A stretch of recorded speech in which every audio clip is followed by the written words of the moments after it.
মহাপ্রভুর আসল পরিচয় কি? মহাপ্রভু কি সত্যি ভগবানের কোনো অবতার? কলিযুগে কেন মহাপ্রভু অবতীর্ণ হলেন এবং এসে তিনি কি কাজ সাধিত করলেন আমাদের মানব জীবনের জন্য? মহাপ্রভুকে কি আমরা বলতে পারি স্বয়ং ভগবান? তাই এসব প্রশ্নের আজ সুন্দর গুরুত্বপূর্ণ ব্যাখ্যা শুনতে পারবেন কৃষ্ণ কথা চ্যানেলে কৃষ্ণ দাস সুজিত নাহার সাথে।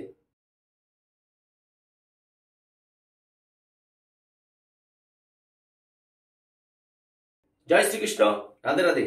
আশা করবো ভক্তরা, মাতাজিরা, আপনারা সবাই ভগবান শ্রীকৃষ্ণ এবং শ্রীমতী রাধারানীর কৃপার সবাই ভালো আছেন।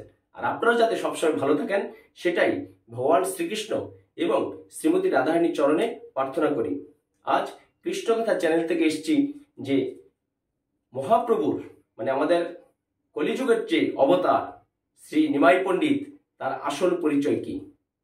আমরা সবাই কি জানি যে নিমাই পণ্ডিত 1407 শতাব্দীতে, ইংরেজি 1486 সালের ফেব্রুয়ারিতে ফাল্গুনী পূর্ণিমার অপরাহ্নে এই আমাদের পশ্চিম বাংলার নদিয়া ডিস্ট্রিক্টে শ্রীধাম মায়াপুরে আবির্ভূত হন। আমরা কিন্তু এটাই সবাই জানি।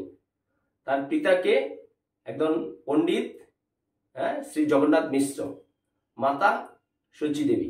আমরা কিন্তু এই জানি বা নিমাই একজন পণ্ডিত। কিন্তু আমরা কি সবাই জানি যে মহাপ্রভু মানে নিমাই পণ্ডিতের আসল পরিচয়টা কি, বা কেনই বা নিমাই পণ্ডিত এই কলিযুগে অবতীর্ণ হলেন? দেখুন, সত্য, ত্রেতা, দ্বাপর, কলি, এই চারটি যুগে ভগবান শ্রীকৃষ্ণ বিভিন্ন অবতার রূপে এসছেন। দ্বাপরে এসছেন ভগবান শ্রীকৃষ্ণ স্বয়ং, কখনো রাজা রূপে, কখনো ব্রাহ্মণ রূপে, কখনো মানে বিভিন্ন অবতার রূপে এসছেন। কিন্তু আমাদের এই কলিযুগে এসছেন ভগবান শ্রীকৃষ্ণ স্বয়ং। আপনারা মনোযোগ দিয়ে শুনুন আজকের ভিডিওটা। যারা না জানেন যে মহাপ্রভুর সত্যিকারের পরিচয় কি, ভগবান শ্রীকৃষ্ণ স্বয়ং হচ্ছেন নিমাই পণ্ডিত। তার আরো আসল পরিচয় হলো তিনি এই কলিযুগে ভক্ত রূপে এসছেন ভগবান শ্রীকৃষ্ণের বাণী সারা পৃথিবীতে প্রচার করার জন্য। এবং ভগবান শ্রীকৃষ্ণ এবং শ্রীমতী রাধারানীর সব শক্তি নিয়ে এই নিমাই পণ্ডিত আমাদের কলিযুগে অবতীর্ণ হয়েছেন। আমরা পশ্চিমবঙ্গবাসী কত একটা সৌভাগ্যবান। আজকে আমরা তো সবাই ধর্ম ভুলে গেছি। দেখুন, এই কলিযুগের যে স্বয়ং ভগবান এসছেন নিমাই পণ্ডিত রূপে, শ্রীমতী রাধারানী এবং শ্রীকৃষ্ণ। নিমাইয়ের বহিরাঙ্গা শক্তি হলো রাধারানী, আর অন্তরঙ্গা ভিতরের শক্তি হলো ভগবান শ্রীকৃষ্ণের। দুটো শক্তি নিয়ে নিমাই পণ্ডিত এসছেন। আর আমরা যে কত সৌভাগ্যবান এই পশ্চিমবাংলা। কিন্তু আমরা কি করছি? আজ ধর্ম ভুলে অধর্ম চারিদিকে ছড়িয়ে দিচ্ছি, এবং অধর্ম, অনাচারে, ব্যভিচারে সব সমাজের চারিদিকে ছড়িয়ে আছে। যে আমরা এত সৌভাগ্যবান, আমরা বাঙালি জাতি। এবং নিমাই পণ্ডিত এসেছেন কলিযুগের অবতার রূপে আমাদের নদিয়া ডিস্ট্রিক্টে শ্রীধাম মায়াপুরে অবতীর্ণ হয়েছিলেন। ছোটবেলায় কিন্তু নিমাই পণ্ডিত যখন কাঁদতেন, তখন পাড়ার প্রতিবেশীরা যখন কাঁদতো তখন বলতো হরে কৃষ্ণ কৃষ্ণ কৃষ্ণ হরে হরে, হরে রাম রাম রাম হরে হরে। এই কথা বলা মাত্রই নিমাই পণ্ডিতের কান্না থেমে যেত। কি অদ্ভুত ব্যাপার! আর সেই সব দৃশ্য দেখে আশেপাশের যত যুবতী, মহিলা বা মেয়েরা ছিল, তারা ইচ্ছা করে এই নিমাইকে কাঁদাতো, একটু খোঁচার মতো মারতো বা ধমক দিত। তখন নিমাই পণ্ডিত কেঁদে যেত। তারাও আবার হরে কৃষ্ণ কৃষ্ণ কৃষ্ণ হরে হরে, হরে রাম রাম রাম হরে হরে, এই বললেই নিমাই আবার কান্না থেমে যেত। মানে একটা আকস্মিক ব্যাপার। তাই ভগবান শ্রীকৃষ্ণ যে স্বয়ং নিমাই পণ্ডিত রূপে এসছেন, ভক্ত রূপে আমাদেরকে মুক্তির জন্য, এই মহামন্ত্র চারিদিকে ছড়িয়ে দেওয়ার জন্য, সেটা ছোটবেলায় থেকে কিন্তু উনি শিক্ষাদান দেওয়া শুরু করেছেন। আর নিমাই কখন নাম হলো মহাপ্রভুর? তিনি তাদের বাড়ির উঠোনে একটা নিম গাছ ছিল। সেই নিম গাছের নিচে জন্মগ্রহণ করেছে বলে তার মা তাকে আদর করে নিমাই বলে ডাকত। এইরকম শাস্ত্রে নিমাই পণ্ডিতের অনেক কাহিনী, অনেক বর্ণনা আছে। কিন্তু এটাই আসল পরিচয় যে স্বয়ং ভগবান শ্রীকৃষ্ণ এসছেন এই কলিযুগে ভক্ত রূপে। তার বাণী চারিদিকে প্রচার করার জন্য মহামন্ত্র, যেটা আমাদের ইসকন শ্রীমৎ শিল প্রভুপাদ সারা পৃথিবীতে প্রচার করে গেছেন। 1966 সালে যেটা আমেরিকার সংস্থা গঠন করে তুলেছেন, international society for Krishna concerts, মানে আন্তর্জাতিক কৃষ্ণ ভাবনামিত সংঘ, হ্যাঁ, যে প্রচার করছেন। আজ দেখবেন আপনি ইউটিউব খুললে বা টিভি খুললে পৃথিবীর বিভিন্ন বিদেশিরা এই আমাদের ভগবান শ্রীকৃষ্ণ সনাতন ধর্ম গ্রহণ করে তারাও এই মহামন্ত্র, হ্যাঁ, দাঁড়ে দাঁড়ে রাজপথে, হ্যাঁ, নৃত্য করে কীর্তন করে শুধু ভগবান শ্রীকৃষ্ণের নাম প্রচার করছে, যেটা নিমাই পণ্ডিত ভক্তরূপে এসে আমাকে আপনাকে ভক্তি দিয়ে ভগবান শ্রীকৃষ্ণের ধামে ফিরে নিয়ে যাওয়ার জন্য যে পথ দেখিয়ে গেছেন। যেই কারণে জগাই মাদাই এত খারাপ দুষ্কৃতি ছিল, আপনারা তো জানেন সবাই ঘটনা, হ্যাঁ, তারাও কিন্তু সেই নিমাইয়ের শ্রীচরণে লুটিয়ে পড়ে তারা মুক্তি পেয়েছে ভগবান শ্রীকৃষ্ণের। হ্যাঁ, আরেকজন হলো হরিদাস, যিনি 3 লক্ষ এই ভগবান শ্রীকৃষ্ণের নাম করতেন। এইরকম অনেক উদাহরণ আছে। তাই নিমাই পণ্ডিত সম্পর্কে যারা জানতেন না, তারা আজ জানলেন আমাদের কৃষ্ণ কথা চ্যানেলে, যে ভগবান স্বয়ং নিজে এসছেন ভক্তরূপে নিমাই পণ্ডিত হয়ে, যেটা আমাদের জীবনকে, এই অমূল্য সম্পদ যে আমরা মানব জীবন পেয়েছি, পৃথিবীর শ্রেষ্ঠ জীব, হ্যাঁ, আমাদের যে একটা বিবেক আছে, প্রত্যেকটা জীবের মধ্যেই কিন্তু ভগবান শ্রীকৃষ্ণ বিরাজমান।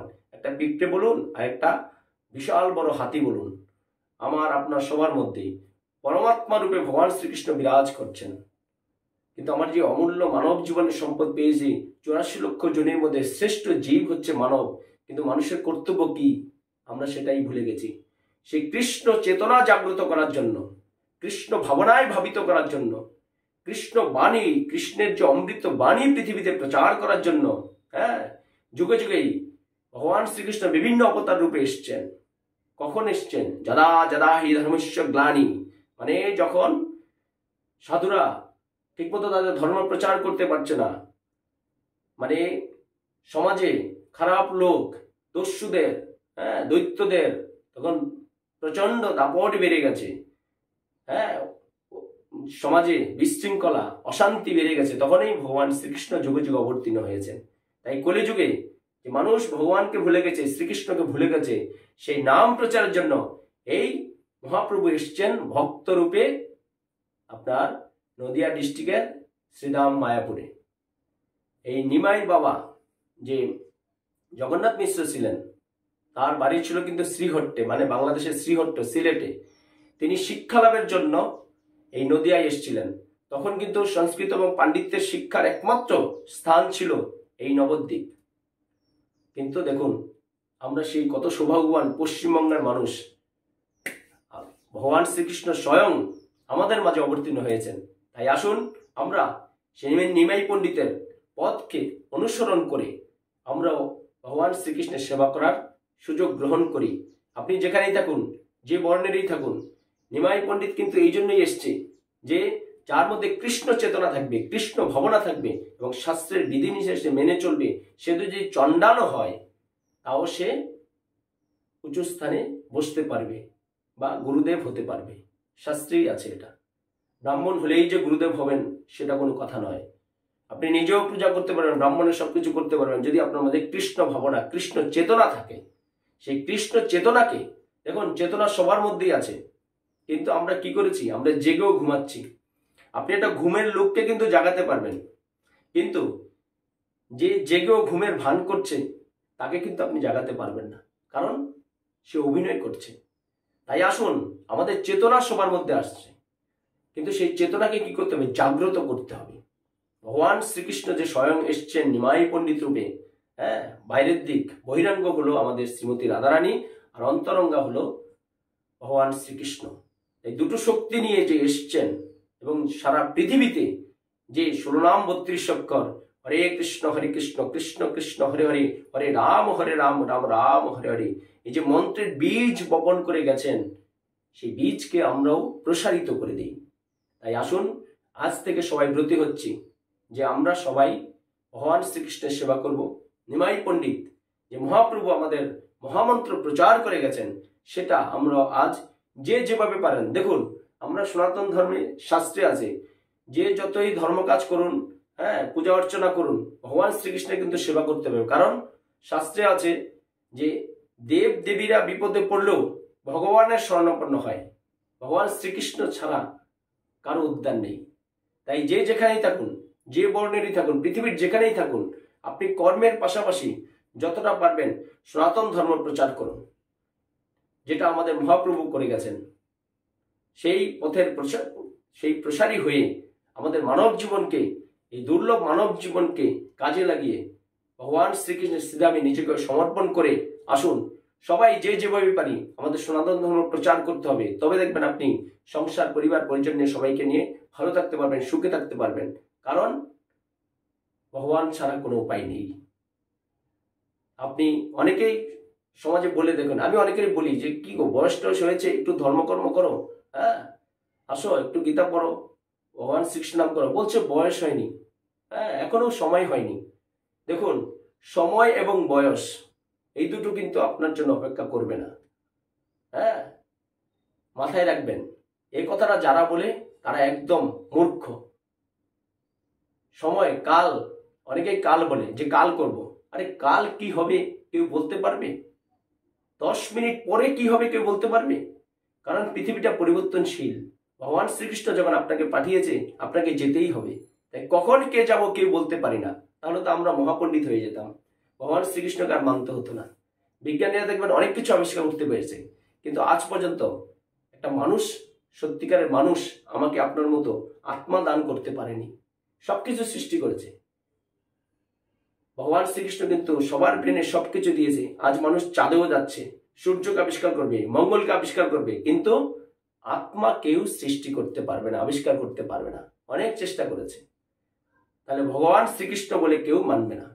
ভগবান শ্রীকৃষ্ণ একটা জিনিস নিজের হাতে রেখে দিয়েছে, আপনি যাই করুন না, যা কিছু আবিষ্কার করুন না কেন, আমাকে জানা এত সহজ নয়। ভগবান শ্রীকৃষ্ণ যখন আপনাকে পাঠিয়েছে, ভগবান শ্রীকৃষ্ণের হুকুমে, কৃপাতেই আপনি আবার যখন ডাকবে তখনই চলে যেতে হবে। তাই সময় ওই পরে করব ধর্ম, হ্যাঁ বয়স হয়নি, এই কথা বলবেন না।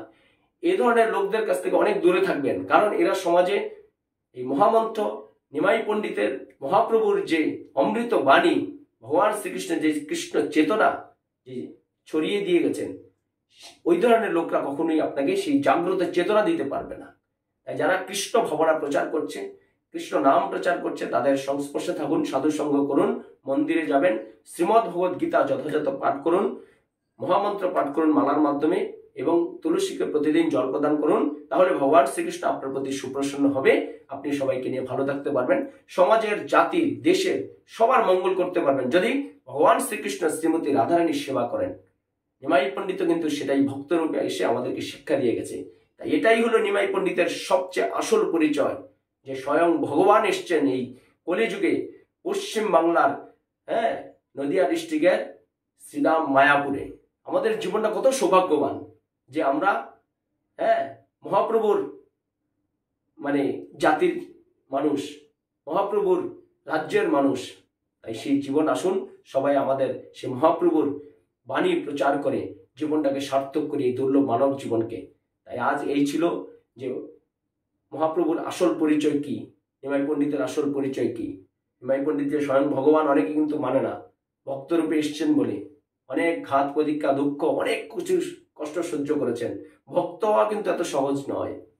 দেখুন, ভক্তি থাকতে হবে, হ্যাঁ তবেই ভক্ত হওয়া যাবে। অনেকে আছে যে একদম তিলক কেটে, হ্যাঁ ভালো সাদা পোশাক পরে, গলার মধ্যে উত্তীর্ণ রেখে সাধু সেজে যায়। তাই আমি বলছি, সাধু হও, সাধু সেজো না। কারণ সাধু সেজে কি হবে? মানুষকে, অনেক সাধু আছে আজকে সমাজে যেমন ভণ্ডামি করছে, নিজে সাধু সেজে মানুষকে এরকম অনেক কিছুতে টুপি পরিয়ে ব্যাস পগার পার। তাই বলছি, অন্তরে রাখো সাধু ভাব, দেখানোর কোনো প্রয়োজন নেই। দেখবে তো একজন ভগবান শ্রীকৃষ্ণ, মানুষ কি দেখবে? মানুষকে যদি আপনি ভালো বোঝাতে পারেন তবেই মানুষ আপনাকে দেখবে। আপনার ভালো পোশাককে কদিন দাম দেবে? বেশি দিন দাম দেবে না। তাই আসুন আমরা কৃষ্ণ ভাবনায় ভাবিত হয়ে মহাপ্রভুর মতোই সারা পৃথিবীতে আমাদের সনাতন ধর্মকে প্রচার করি, এবং হরে কৃষ্ণ কৃষ্ণ কৃষ্ণ হরে হরে, হরে রাম রাম রাম হরে হরে, এই 16 নাম উদ্দেশ্য করে যে অমৃত কথা, মধুর কথা, আপনি দেখবেন সমস্ত গান কিন্তু আপনার শুনতে শুনতে শুনতে শুনতে একটা সময় আপনার গ্লানি আসবে, হ্যাঁ, বিষণ্ণতা আসবে মনে, কিন্তু আপনি মহামন্ত্র এই কৃষ্ণ নাম যত শুনবেন ততই শুনতে ইচ্ছে করবে। তাই আসুন যে মহাপ্রভুর সত্যিকারের পরিচয় আজ আমরা জেনে নিলাম, এবং আমরা আজকের ভিডিওটা আপনাদের আশা করব অবশ্যই ভালো লেগেছে। ভালো লাগলে বন্ধু বান্ধব পরিজনের মধ্যে একটু শেয়ার করে দেবেন।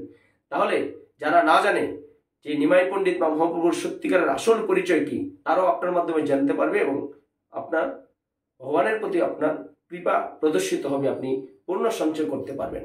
এই ছিল আজ কৃষ্ণ কথা চ্যানেল থেকে। তাই সবাই ভালো থাকুন, সুস্থ থাকুন, কৃষ্ণ কৃপায় শ্রীমতী রাধারানীর কৃপা আপনারা সবাই লাভ করুন। এই প্রতীক্ষায় দেখা হবে একটা পরবর্তী ধর্মীয় ভিডিওতে। ততক্ষণ পর্যন্ত আপনারা ভালো থাকুন।